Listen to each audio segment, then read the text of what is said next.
Transplantation is somewhat unique. There are many medical subspecialties, but in this one, when you see the patient, they're usually really ill.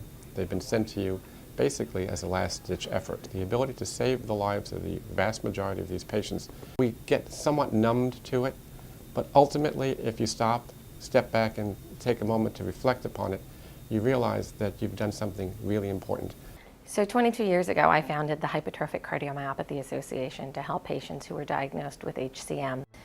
I myself was diagnosed with HCM at age 12, and I had lived 36 years managing and balancing life on a balance beam with HCM until last September when my heart just gave up. Walking to my mailbox was a challenge. I was down to having about 2 to 3 good hours a day. Looking back, how I felt, frankly, I was dying. Baseball has always been the sport that I've loved to play, loved to watch. Ken continued to play baseball after college.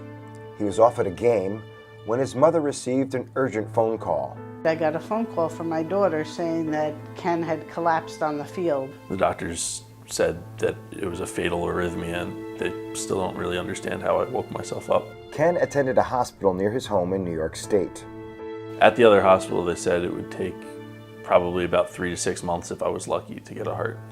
I was just deteriorating at a rate that we were a bit concerned and were curious about a timeline and if I'd get, a heart in time at that hospital.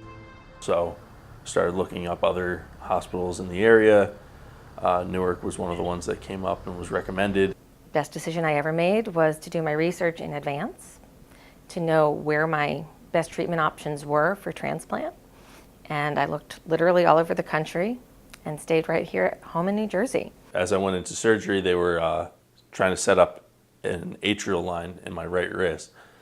So I made sure to warn the nurse that that was my throwing hand. So if there were any issues in there when I woke up, I'd know who he was and I'd know where to find him.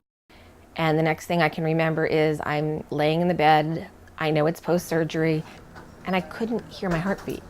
And I couldn't feel my heartbeat. I have felt the pounding in my chest since I'm 12 years old. And it's replaced with this sweet little flutter of just a regular heartbeat. And I just smiled. That first day was very exciting, just knowing that, okay, well I made it out and now it's time to move forwards and see what else is down the road.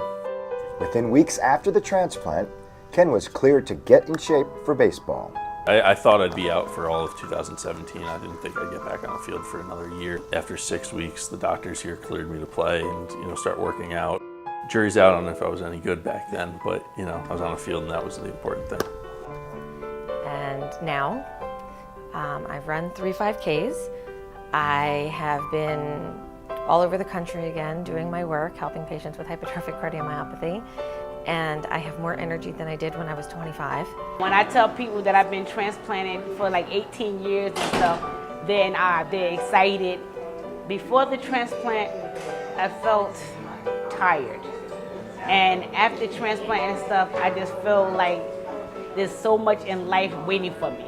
Before my heart transplant, I wasn't able to do much of anything but sit home and wonder when that day would come when I would be able to do the things that I enjoy most. Now I can see my grandchildren, I can see my great-grandchildren, and I can dance, which I really love.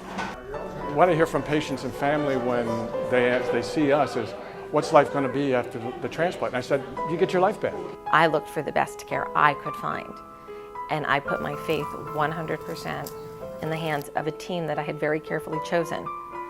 And my expectations were exceeded just about every step of the way.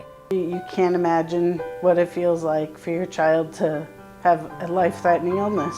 It's scary beyond anything you could ever describe. The people that worked here, it's family.